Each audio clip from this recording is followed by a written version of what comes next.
Hi everyone and welcome back to Sallyo.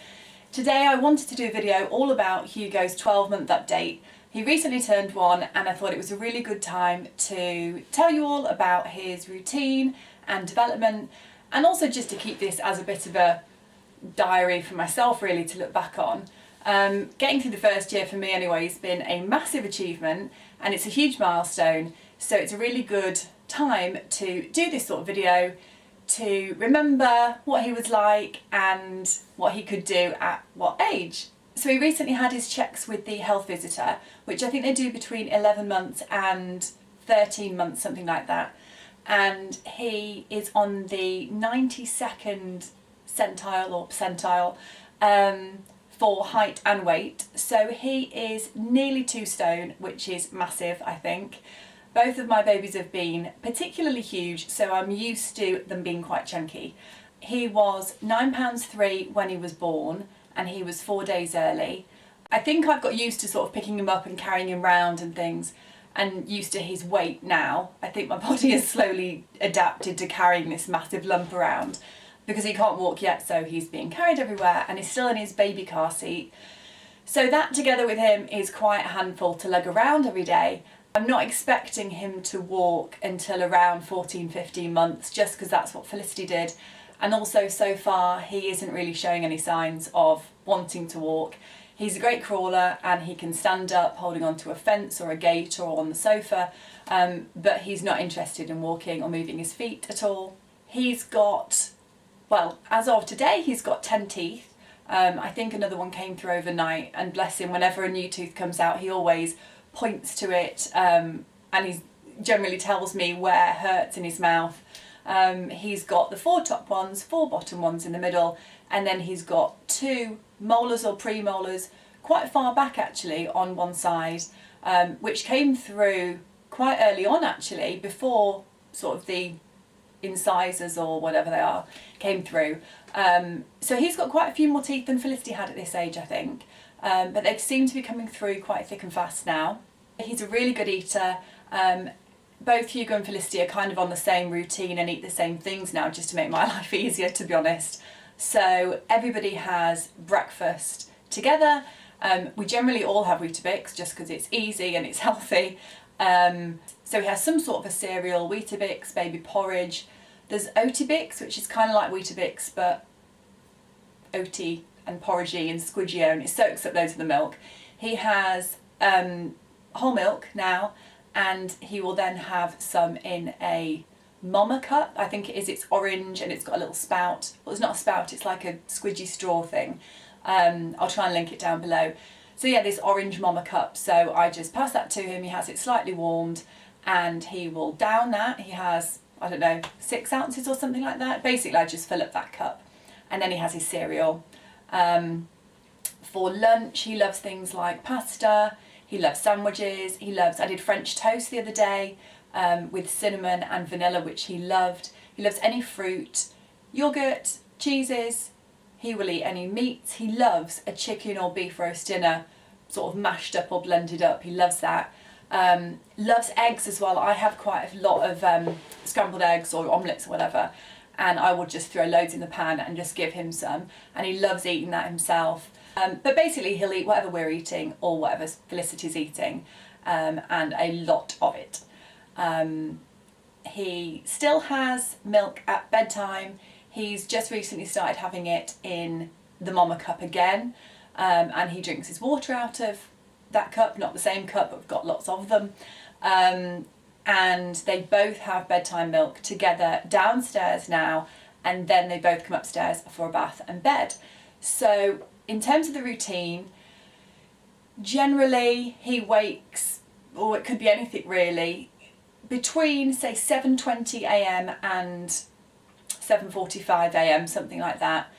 They both wake up around the same time. Felicity's usually earlier, and then I've tried to encourage her to stay in bed for a while and read a book or something.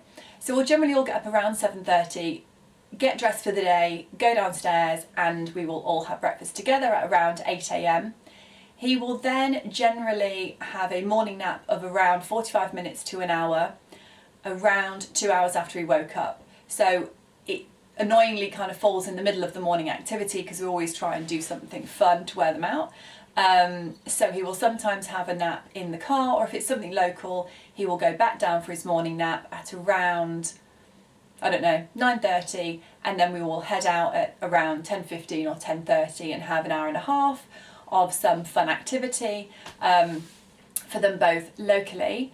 Then everybody has lunch at 12 o'clock on the dot because otherwise they get really moody and miserable. Then a bit of playtime after they've eaten, and both of them still go down for a nap at 1 o'clock sharp.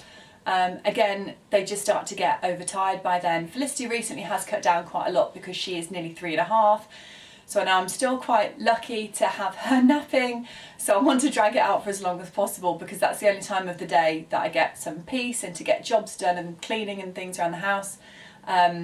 So she will sleep for around an hour and a half until about 2:30, and Hugo will sleep till around 3:15, 3:30. So he will sometimes have 2 hours, 2.5 hours then. And then they will both have a snack at around 3:30. And then we might go for a walk or play in the garden or something, or see a local friend. And then at 5 o'clock, everybody has dinner. I'll generally have a smoothie or a snack or something they're having, and then have my proper meal at around 8 p.m. with my husband. But they both eat at 5. This is the worst time of day. Everyone's moody and miserable and getting a bit tired. And then they go up for a bath at 6:15, and then it's books and bed down for 7. His favourite things to do at the moment are banging things. So for his birthday he got lots of drums and hammer benches, all sorts of things like that. He's really quite, not violent, but just destructive. I don't know if this is just a boy thing, but he wants to trash everything. He wants to climb into drawers, get his fingers trapped in door hinges, open and close doors all day long. In seconds he can get across a room and he will have absolutely destroyed it. He is pulling himself up and standing up onto things now. But everything's in the mouth, everything gets broken, everything gets thrown. He loves rolling balls back and forth with Felicity, he thinks it's hilarious.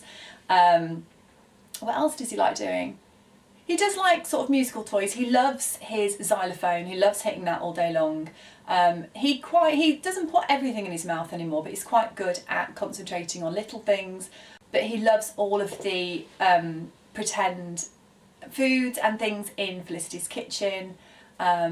He loves banging on sort of metal drums on saucepans and things, that's what I mean, from the IKEA kitchen, with the whisk and the wooden spoon. He loves anything like that, making music himself. But he loves books. His favourite books at the moment are any pirate book, and specifically pirate books with that little red button that you press and it will make some sort of pirate related sound. He's got one from Marks and Spencer's, which I'll try and link below, or put a photo in.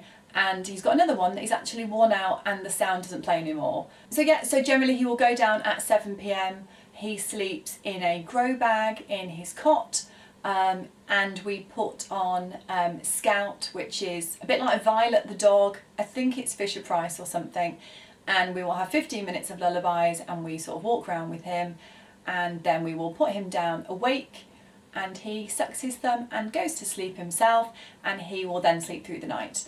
I stopped breastfeeding at around 7 months, and then he had formula until he turned 12 months, and now he is just on whole milk, which makes life so much easier, and we are not sterilising anything anymore, and he's not using bottles, he's just on cups for everything. So in terms of talking, he started saying dada quite early on, and that is by far his favourite word. He kind of says it to mean a lot of things. I think he thinks it means anyone in his family that he loves. So he will call me, my husband and Felicity all dada. He has said mama maybe 3 times, but he's not really sure what he's doing. He can say gaga, nana. I don't know if he's saying that for nanny or for banana, which is his favourite food. But I think listening to Felicity all day long scream and shout and sing in some ways helps teach him, but also she's so loud that he kind of just sits there and listens to her most of the time. We have done and we continue to do baby sign language classes, which he loves. It's kind of sensory sign and music as well. and he does all gone to tell me, or all done to say he's finished with his food or something's over. So it's quite good the other week when he had his 12-month jabs, because there were 4 and it was like one after the other, and he was looking at me as if to say, is there another one coming? When is this torture going to stop? And I could tell him that it was all done, it was all over, that there was no more coming. He knows the sign for milk, he does the sign for drink. He can't do more, but he kind of does flat hands on the table, which is probably just a general give me my food now sign. So yes, that's just a little bit about Hugo at 12 months old. I hope you've enjoyed this video. Please comment below and give it a thumbs up if you liked it. Don't forget to subscribe. Don't forget to subscribe to the channel if you want to see more videos like this. I'm going to do another one coming up about how to deal with teething, and also tips when baby's got a cold, because in my experience, a bit like last night, that throws everything out. So here is little one. This is Hugo. He's just woken up from his nap. He is one of the blondest babies that I know. It's the first thing everybody comments on, his hair. Mine was the same when I was this age, and it pretty much stayed like that until I was a teenager, I think. He's got really pale blue eyes and really white hair, and we're in our comfy baby grow today because he doesn't feel very well. Those naughty teeth. Thanks for watching, guys. See you next time. Ow!